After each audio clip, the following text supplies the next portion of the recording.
lo que ha generado que alrededor de 4.000 o 5.000 personas, que es lo que hablan los medios internacionales, podrían en estos momentos estar personas fallecidas y alrededor de unos 20.000 o 30.000 heridos, que todavía hay algunos desaparecidos que podrían ser rescatados.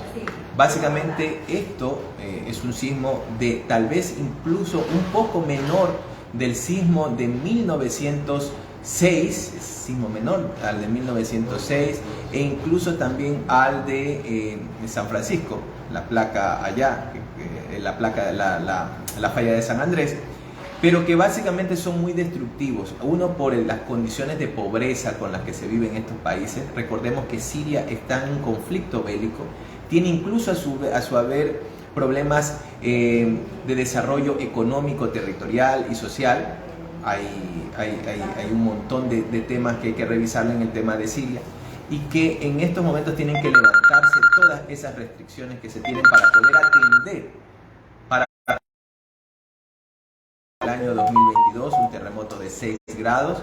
Si bien es cierto, la destrucción no generó colapsos mayores que puedan tener en su haber problemas que puedan generar problemas básicos, sobre todo en materia de fallecimientos, pero sí generó una gran destrucción, ¿no? Como lo que hemos visto. En todo caso, Esmeraldas sigue siendo propensa.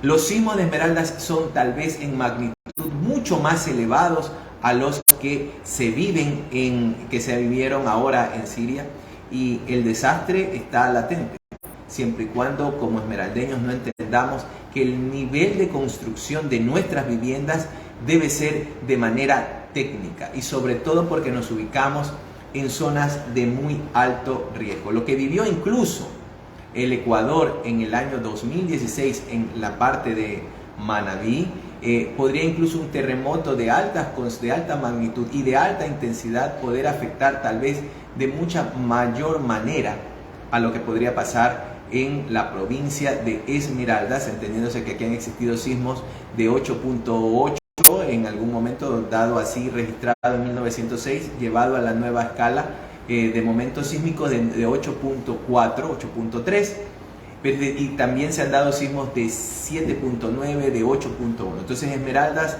es básicamente observada a nivel internacional por este tipo de eventos que se han dado de forma periódica. Se mantiene en alerta y hay que seguir preparando a la población sobre esto. En manera de preparación, en manera de prevención, es decir, la forma de ubicarse, la forma de construir, y también a nivel de manejar y fortalecer los comités de operaciones de emergencia, sean estos cantonales, o sea de la provincia, o sea incluso a nivel nacional. Tenemos que entender que el nivel de construcción, el nivel cultural y la percepción del riesgo es algo sumamente importante. Si el esmeraldeño piensa que ubicarse en una zona de alto riesgo, bajo lo normal que existe, porque no tiene las condiciones adecuadas para poder construir, ¿eso podrá servir a largo plazo? La respuesta es no, porque estas viviendas que son construidas de forma endeble, que son muy delicadas, vulnerables, pueden convertirse incluso en la caja mortuoria de la joya de la familia. Es decir, a todos los integrantes, sean estos nuestros niños, niñas, adolescentes, madres, padres, abuelos, a todos los miembros de la familia, y todo lo que nosotros hemos adquirido con el esfuerzo de toda una vida, en un solo segundo o en menos de un minuto se puede ver afectado y totalmente destruido. Lo cierto es que no sabemos cuándo ni la hora. La magnitud de la destrucción que puede ocasionar esto depende muchísimo de qué, ingeniero. El nivel de la construcción. El nivel de construcción es directamente proporcional a las afectaciones de un terremoto, porque el terremoto usted puede tener un terremoto en el desierto, no puede existir ni una casa y no genera afectación, pero si usted tiene un terremoto de algún tipo de oscilación y la vivienda es endeble, es vulnerable, lamentablemente la casa se va a caer, y si usted tiene 10, 15 o un hacinamiento en una casa, lógicamente eso puede generar a su vez que estas personas fallezcan. Hemos solicitado, y de hecho nosotros tenemos una agenda de reducción de riesgos contra terremotos y tsunamis, que lo elaboramos, así mismo como varias estrategias que hemos construido desde esta dirección y esta administración municipal. Y aquí se establece cuáles son los efectos que podrían darse a nivel de Esmeraldas si es que llegase a generarse un terremoto de estos tipos.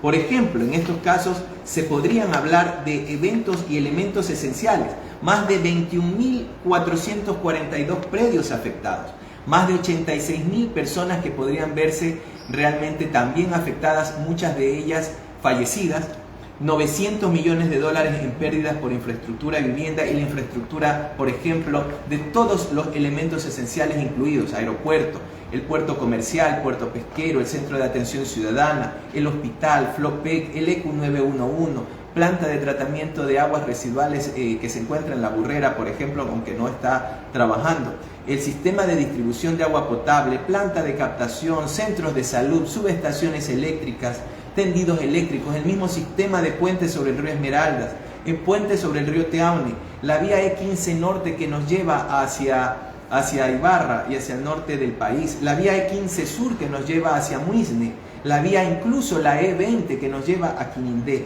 la refinería de petróleos, el oleoducto de crudos pesados e incluso el complejo industrial de Esmeraldas. Todo esto se podría haber afectado de una u otra manera en un nivel diferente por el tipo de la construcción o el tipo de infraestructura. En todo caso, eso es lo que nos podría esperar, como les decía, sin aeropuerto. No podríamos tener la visita de la asistencia humanitaria o el arribo de dicha asistencia humanitaria, y sin las carreteras de la misma manera, porque se verían afectadas. Súmele a eso la destrucción de la refinería de Esmeraldas, que afectaría a todo el Producto Interno Bruto, y sin agua, porque en algún caso de que se afecte plantas de tratamiento, plantas de captación o las mismas tuberías, las redes de distribución, Esmeraldas no tendría agua por mucho tiempo, agua potable. Y entonces tendríamos que recurrir a otro tipo de fuentes, y esto es totalmente caro y podría generar un colapso en la vida de Esmeraldas. Por lo tanto, tenemos que aprender a convivir con este tipo de amenazas. Esos son técnicamente hablando y a manera de precaución, no para alertar. Por supuesto. No, recordemos que no existe en ningún caso, en ningún medio, a nivel del mundo, un medio para poder anticiparse a los terremotos. Sabemos que pueden existir porque son periódicos, pero que pueden darse y tenemos que manejar escenarios.